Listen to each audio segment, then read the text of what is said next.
What's up guys, Mr. Bropo here, bringing you a different kind of review, aka the start of my new series Behind the Figure, where we look back at the history of what inspired a figure and how well and accurately the figure may or may not encapsulate it via accessories that capture the character or an iconic moment, articulation, and the likeness to the character.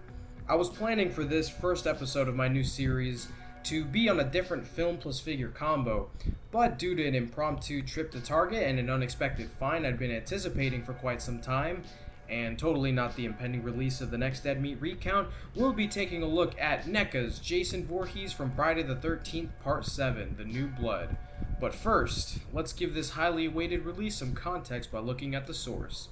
Although there are other films that may have a deeper meaning or more to break down from a cinematic standpoint, this movie is still a lot of fun and has some very interesting and prolific facts about it. In 1988, 2 years after the last movie, the studio, Paramount Pictures, wanted to originally make this Freddy vs. Jason, or at least some crossover between Friday and Nightmare, which we would not see until 2003 of course. There were a few ideas floating around for what to do once they couldn't come to an agreement with New Line Cinema, who owned the rights to Nightmare on Elm Street, and what eventually stuck was a Jason vs. Carrie idea, and this resulted in one of the most fun and inventive films in the franchise, at least in my opinion.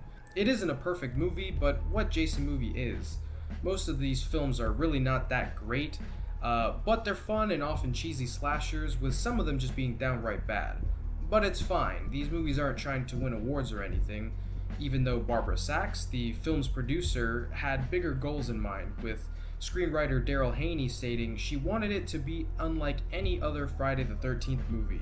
She wanted it to win an Academy Award, and spoiler alert, it did not. I think the continuity with this one alongside another great Friday installment, Part 6, Jason Lives, is great.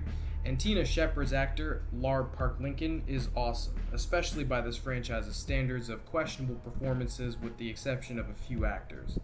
One of the biggest things aside from all this is Jason himself, played by the legendary Kane Hodder, who played him in this film and 3 others, by far the longest stint for Jason Voorhees. This guy is the best Jason to me, only ones to come close being CJ Graham from Jason Lives and Derek Mears in the 09 reboot. He went through it all in this role, culminating in him getting lit on fire for a full 40 seconds, which, correct me if I'm wrong, is still a record for longest uninterrupted on-screen controlled burn in Hollywood ever.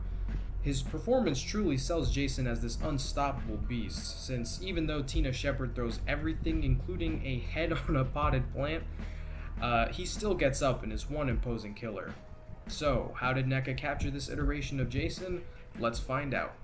Well, actually, before we finally get into the figure, I gotta say, it's been a long time coming. I mean, this thing was originally announced back in July of 2020 and was delayed a few times. I think at least some of this has to be due to a legal battle that's been pretty well documented. This, as has become pretty well known, is due to a lawsuit filed by Friday the 13th screenwriter Victor Miller against Sean Cunningham, director of the original and producer on some of the other entries. Miller seeks to use a provision of US copyright law that allows the original author to regain the rights to their work after 35 years, as has been used by both author Clive Barker and the estate of Wes Craven in the last few years. However, Cunningham contends Miller wrote the script as a work for hire and thus isn't entitled to control the rights. This has been a thing for years and has kept the big guy from seeing the limelight you'd expect from such an iconic character. Nevertheless, this figure still made it onto shelves recently, and I'm happy to finally have it, as this is one of my personal favorite incarnations of Jason, and is probably in my personal top 3 Friday movies.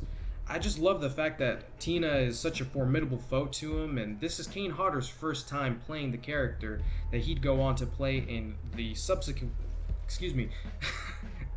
that he'd go on to play in the subsequent 3 films in a row and motion capture in the Friday the 13th video game.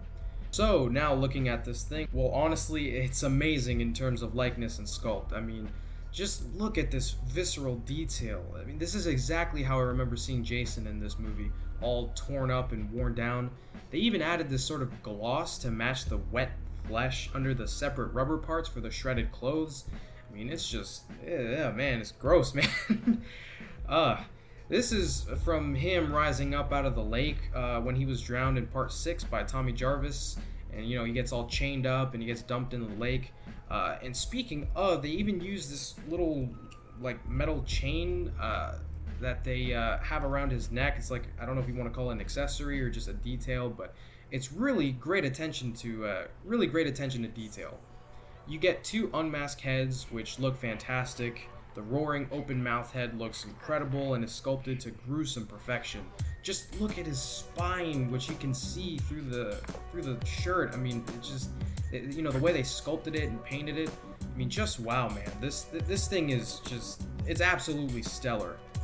Accessory-wise, you get grabbing hands, wide open clawed hands, an angry face, a super angry face, a mask, a split open mask which you can attach to the super angry face, a knife, camping tent spike, brush cutter, sickle, axe, tree trimmer, and of course the iconic machete. All representing an iconic or memorable kill slash moment from the film. They don't call these ultimates for nothing, man. Seriously, this comes with pretty much anything you want from this particular version of Jason. Alright, so to go over the articulation, the head is on a double ball peg here, and it really allows for a lot of nice movement. It moves down about this much, and side to side, and it just, yeah, you can move this thing any which way you want it, all the way around. Perfect head articulation. The shoulders are a little bit hindered. I'm not sure if it's because of this sculpt or what. I don't know if I have to heat this thing up or not.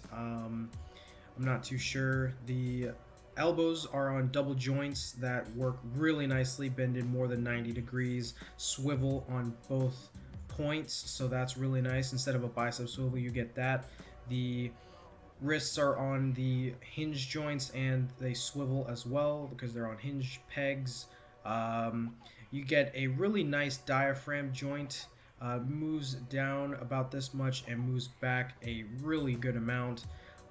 And you also get side to side movement as well as a waist joint that is ball pegged, so you can really get a nice crunch and nice back movement, and you can also just really get this guy in some hunched over dynamic poses that just look, they look really nice. I really do enjoy this abdomen articulation, this mid-torso setup here. Legs move out about this much, kick out a fair bit.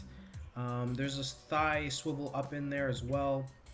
You get a single jointed knee that works really nice, actually, surprisingly nice, as well as the ankle joints. They move up, down, and pivot really nicely as well, as you just saw. So really good articulation overall. And something I forgot to do as I'm recording the voiceover is that the legs also kick out very well, and I'll see if I can edit in a picture with its widest stance possible, with both feet still flat on the floor. Rest in peace, Glenn Webb. But yeah, overall, really nice amount of movement here. Nice articulation for a Jason. I really like it. I think it's great. And yeah, overall, man, this thing is fantastic. I only have the 2009 version to compare, thanks to my brother Mo for the gift. And I gotta say, they look great together. This one, the 09 version, is a great figure and is a really good look for a more standard Jason. Really good standard look for this character. But this guy is just gnarly, man. I mean, I think this is one of my favorite pieces in my collection, just from a sheer standpoint of the sculpt and the paint and everything. It's just like a very intricately made figure, and I think they absolutely nailed the look. Yeah, this is one of my favorite pieces in my collection, and I hope this is going to be one of your favorite videos that I've made. Thank you so much for watching. I hope you found this video fun and enjoyable to watch. My main goal is to just give context to the collectibles that I love and break down where they came from and why or why not they are an accurate representation of the character. So please leave a like, comment, and subscribe, and I will see you all next time.